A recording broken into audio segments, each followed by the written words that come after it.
افغانستان د UN په سروې کې په دنیا کې بدترین ځای یاد شوی دی د یو ماشوم لپاره چې پکې پیدا شي. ځکه نن د افغانستان حالات داسې دی لکه څنګه تا یو توره کوټه کې یو انسان بند کي او تا ته یې توره پیشو پکې ونیسه. په کوټه کې نه دیوال ښکاري نه پیشو ښکاري او منډې وهي او په هر ځای کې سر لګېږي، نه پوهېږي چې آخر څه وکړي. نو همدې دپاره انشاءالله ما یو څو نصیحتونه خپل ورونو خویندو ته راټول کړي دي چې دا به موږ ته عقلاً د یو شخص په ډول باندې یو حل لاره موږ ته راوړي. ورونو خویندو زه دا بار بار وایم، افغانستان په دې نه جوړیږي چې موږ ووایو چې افغانستان باید جوړ شي. افغانستان په دې نه جوړیږي چې موږ یو بل پسې بد وایو، رد وایو، بل ته لاس ورنکو او د چا په غلطیانو باندې صرف نظر ونکو او رحمت شفقت ښکاره نکو. افغانستان په دې جوړیږي چې موږ اتفاق وسو. انشاءالله د باندې به زه مکمل بله ویډیو جوړوم، خو لیکن دا 5 نصیحتونه زه ځوانانو ته څه شی وایم، خصوصا هغه ځوانان چې حق حیران دي په همدې حالت کې څه وکړي او هیڅ هم لاس کې هم نشته دی بیچارهګانو چې څه شی وکړي، هیڅ هم لاس کې نشته دی. اول ورونو خویندو دا دی چې اتق الله، الله نه ویریږئ. د افغانستان چې نن دا حالت دی علت دا دی چې موږ هر یو انسان په خپل مقام کې د الله نه یریږو.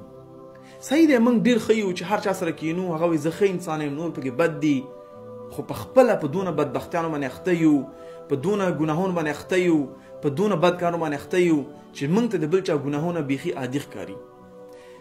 الله نه ویریږئ او دا د شرم خبره نه ده، بلکې دا د یو رحمت خبره ده چې تم دا اوس هم ژوند برته حل لاره کړي. ځوانانو ته زما اول نصیحت دا دی چې الله نه ویریږئ.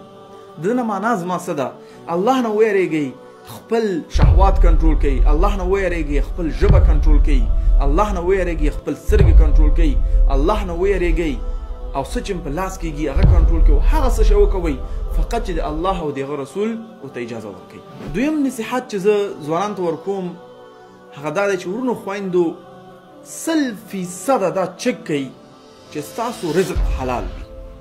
خپل ورونو خویندو ته ښځو بچیانو ته چې کوم ډوډۍ کور ته وړئ دا سوال لاندې راولئ چې آیا دا زموږ رزق حلال دی او که نه دی.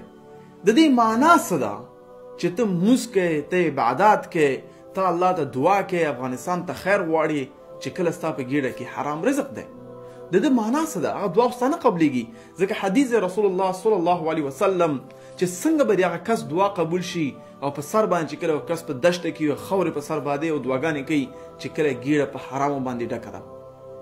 یا ورور یا خورې ستا به څنګه دعا قبول شي افغانستان دپاره، ستا خپل حالت دپاره چې کله ته په دې خبر نه ستا رزق حلال دی او که حرام دی. نو انشاءالله چې کله ته پوه شې زما رزق حلال دی ستا به ژوند کې خوشحالیانې او خوشحالیانې وي او بدبختي نه به ډېر زیات لرې وي. دریم نصیحت چې زه ځوانانو ته کوم ورونو خویندو چې خپل علم کې زیاتوالی راولئ. الله سبحانه وتعالی چې اولین آیات د قرآن نازل کو هغه اقرأ باسم ربک الذي خلق، موږ څه شی وایو؟ هغه وایي چې اقرأ، موږ وایو لا اقرأ، موږ نه لولو. نه پوهېږم چې ولې موږ ډېر د کتاب او د علم نه لرې یو.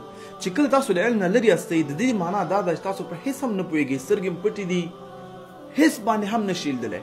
نو انشاءالله که چېرې زموږ ورونو خویندو په افغانستان کې کافي علم پیدا کړي، که هغه اسلامي علم دی، که هغه دنیایي علم دی، که هغه ساینس دی، که هغه ټکنالوژي ده، قرآن دی او که حدیث دی، انشاءالله دا ډېر زیات مهم دی چې تاسو علم پیدا کړئ تر څو پرې خپل ملک دفاع وکوئ. په سور اخلاص او سور ناس باندې یو ملک نه جوړیږي، په چف چف باندې او نه یو ملک ازادیږي. دلته ډېر څه پکار دي، فقط دا نه دی چې تاسو څلور چاقول دې زه دي ته همغه بار بار مانځه کې وایې او ولې مشکل نه حلېږي. ورونو خویندو خپل علم زیات کړئ، دل بهانه نه ده. زه دا وایم چې په اسلامي احکاماتو باندې نه پوهېدل، په حرام او حلال باندې نه پوهېدل یو بهانه نه ده. په حیث د مسلمان ته باید خپل ځان څنګه زه علم پیدا کړم. ګورو نو ما تاسو مخکې وویلې دا خبرې کېدای شي تا ته معلومې شي چې دا څنګه افغانستان جوړوي.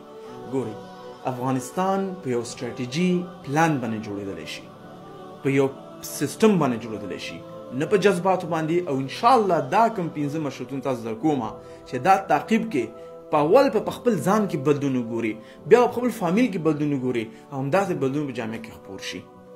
څلورم هیڅکله هم افراطي مولایانو ته غوږ مه نیسئ. متاسفانه کېدای شي دا خلکو ته بده ښکاره هم شي چې څنګه دا خبره کې زمونږ دا ملک چې برباد شوی دی د بعضې بې علمه افراطي ملان نه برباد شوی دی. زه کولی شم من سبا پورې خبره وکړم لیکن ضرورت نشته دی. موږ ټول پوهېږو هغه ملان نه هم خراب شوی دی کوم چې په ټای کې کوشش کوي خلکو ته بدبختي وړاندې کړي. مه افراطیت پسې ځئ او مه سیکولرزم پسې ځئ. هغه اسلام تعقیب کوي کوم چې د الله او د هغه رسول ته موږ ته ښودلی دی. هغه اسلام کې بدبختي نشته دی. په هغه اسلام کې د ماشوم وژنه نشته دی. د یو مظلوم باندې بم ایښودل نشته دی. یو مسلمان چې یو ګناه وکړي د هغه جواب صرف په قتل نشته دی. هغه دپاره سیسټم جوړ شوی دی. کوشش وکوئ چې علما وګورئ چې دا عالم سیکولر دی او یا دا عالم افراطي دی. که چیرته هغه افراطي عالم و ځان ته لرې وساتئ. دوی د خوارج د یو ډله ده چې اوسه پورې وجود لري متاسفانه. او هغه عالم چې د عالم په جامه کې سیکولرزم او ډیموکراسي ته کار کوي هغه هم دومره مضر دی څومره چې افراطي ملا مضر دی. دوی دواړه له ځان ساتئ. کوشش وکوئ چې هغه عالمان چې تاسو پې قانع یاستئ ماشاءالله چې دوی د قرآن او د حدیث په مطابق تاسو ته خبرې کوي، نه د خپل د ګیډې نه او نه د فلان او بستان نه. هغوی تعقیب کوئ، هغوی نه مشوره واخلئ، هغوی نه نصیحتونه ته لاړ شئ او هغوی همیشه هغوی نه زده کړه وکړئ. انشاءالله کامیاب بستئ. پنځم نصیحت چې زما کوم ځوانانو ته ورونو خویندو، امید د لاسه مه ورکوئ. دا اولین ځل نه دی چې په تاریخ کې په یو ملک کې په یو جامعه کې دومره بدبختیان روان دي چې په سهار او ماښام مازدیګر هر ساحه کې یو سړی مړ کېږي. مړ شوی کس نه پوهېږي چې زه ولې وژل شوی یم او څوک چې وژني هغه نه پوهېږي چې دا ما ولې وژنلی دی. نو دا موږ ته په حدیثو کې مخکې راغلي چې دا به داسې مسلې به راځي. امید د لاسه مه ورکوئ. دنه موږ مسلمانان او همداسې نور انسانان په تورترین تاریخونو کې ژوند کړی دی. په اسلام کې ناامیدي ګناه کبیره ده. انشاءالله ته چې دغه څلور مخکې مشکلات حل کې نو پنځم به تا ته الله سبحانه وتعالی همیشه دپاره حل لاره ته درکړي. ځکه هغه امن او سوکالي په سره کوي چې کله موږ خپل احکامات اسلامي قانونونه تعقیب کړو او بیا موږ ته الله سبحانه وتعالی امن راکوي. زه به تاسو دا ووایم ورونو خویندو چې اکثر خلک وایي ولې موږ باید دا کار وکړو چې څو پورې موږ امن او صلح راولو یا من امن او صلح ولرو. زه درته یو مثال درکوم.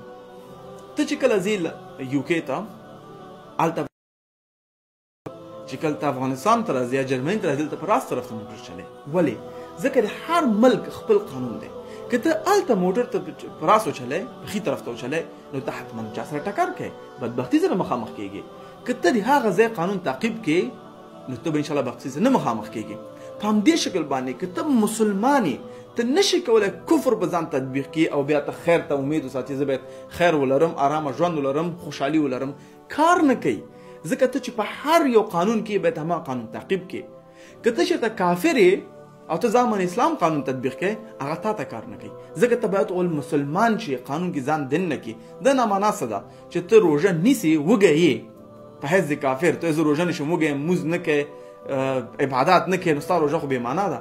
ته باید اول مسلمان شې. په همدې شکل باندې که ته مسلمان یې الله سبحانه وتعالی وایي چې دن شي اسلام کې مکمله ډول باندې. یعنی تاسو نه کې نیم مسلمان نیم سیکولر نیم لیبرل مو بیا مسلمان کې نه کار نه کوي. نو په دې منطق باندې په حیث د یو مسلمان موږ باید مکمل اسلام تعقیب کړو، نه چې څه شی موږ انتخابو په ځان تطبیق کړو، څه انتخاب کې دا نه تطبیق کړو، د بانې لټو او دا تطبیق کړو. ځکه زما شهوت او زما نفسیت دې بخش د اسلام سره راسي دی.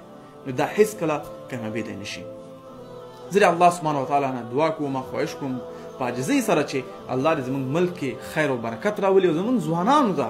ځکه رسول الله صلی همیشه ځوانانو ته به ډېر زیات تم وایي زموږ ځوانانو ته دین په زړه کې واچوي او د دین په ستنو باندې ودرېږي، همیشه دپاره عدل او انصاف ته اواز اوچت کړي. السلام علیکم ورحمة الله وبرکاته.